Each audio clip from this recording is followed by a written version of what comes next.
So today is day 8 of sharing experiences and ideas from my book, Heal My Voice, An Evolutionary Woman's Journey. My intention is to stimulate conversation and to open a space for you to reflect on your own life, to reflect on your own experiences. So I'm going to read a little bit of the story today. The question, actually, of the day is, what is your relationship with your body? What is your relationship with your body? And I'll expand on that by saying, are there clues that your body is trying to tell you? The physical body gives us messages all the time about our health, about our feelings. So what is your relationship with your physical body? My story that I'm sharing today is called Return to Poo Corner, Lost and Found in Physical Illness. Okay, so it was an experience of physical illness, and here are a few paragraphs. At first, I treated it like the flu. I didn't know it was an autoimmune condition. I just knew that I felt fatigued and my muscles were weak. When the symptoms started, I believed that I could be healed with rest, healing circles, meditation, and acupuncture, and that I could be cured in a few days or weeks. Mind over matter, and reading Louise Hay's affirmations from You Can Heal Your Life. I had survived so much already, and now had positivity and personal growth and a supportive community. Of course, this would be enough to fix this. But it didn't happen that way.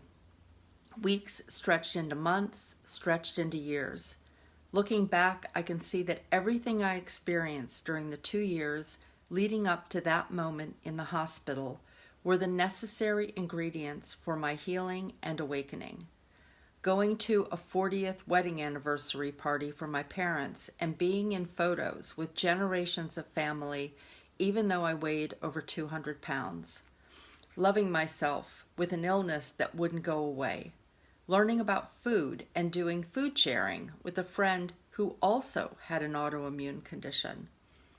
Learning to say no and putting my health and kids first. And in that final moment in the hospital, when I listened to Kenny Loggins and cried for 24 hours and came out of the depth of my pain, I could feel the sun shining from my spirit again. I told the nurse I was going to get well and homeschool my kids. I didn't know how, I just knew I was going to get well.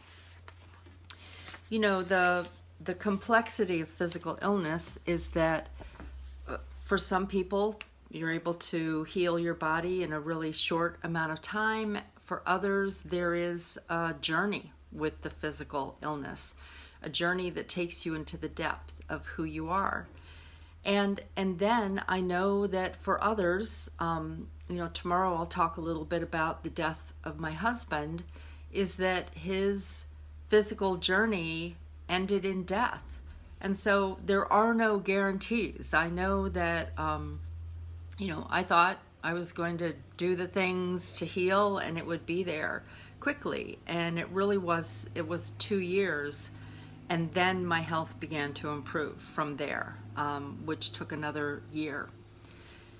So I talk a little bit about things that I did to really connect with my body and to hear the messages. I mean, our bodies store feelings. And when I started to get sick, it was at the anniversary, the first anniversary of my son's death. And I know that there was just a point where the stress and grief and loss from 10 years earlier, that whole 10-year period, it led to this place where my body just said, enough. And the deeper message was to go into a deeper place of healing. You know, we store in our body, whether it's in our brain, the memory of grief and traumatic experience, and there is this like buildup that can happen.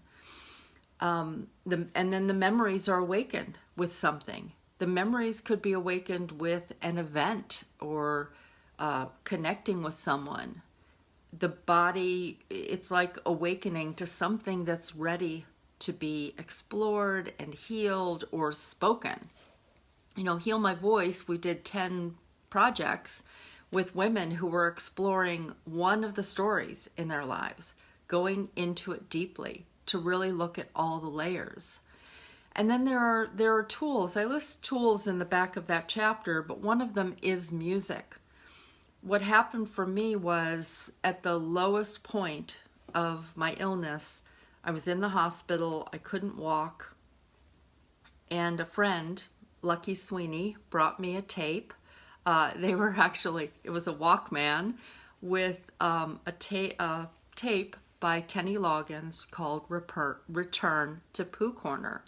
And there was something about that music that just tuned in, tapped in to a part of me that was the child, the inner child, the child who had been so discouraged and disappointed from life and traumatized that music just brought me into a deep place of healing. And I listened to it on and off for 24 hours, crying, sobbing, feeling the loss of dreams, the loss of the innocence of the child. And at the end of that 24-hour period, I could feel the sun shining. It just, and I feel like if I'd heard it a year earlier, it wouldn't have had the impact. It was this moment, in this time, in this readiness, this was the moment of healing. And none of us can predict that when we're on a journey. It's about being in the journey. And once again, feeling the feelings, acceptance, and listening to your inner voice to know what the next steps are. Okay, I think I'll leave you with that and just reminding you of the question today. What is your relationship with your body? Is your body sending you signals right now and trying to get your attention with something? Spend some time walking in nature, meditation, being silent, even in the car when you're driving someplace, just being silent, creating space to listen. If you want to go deeper and read all of the stories, the book is available on Kindle, in paperback, on Amazon. And I will be back. This is 30 days of sharing ideas and topics. Thanks for stopping by. So much love. Mwah.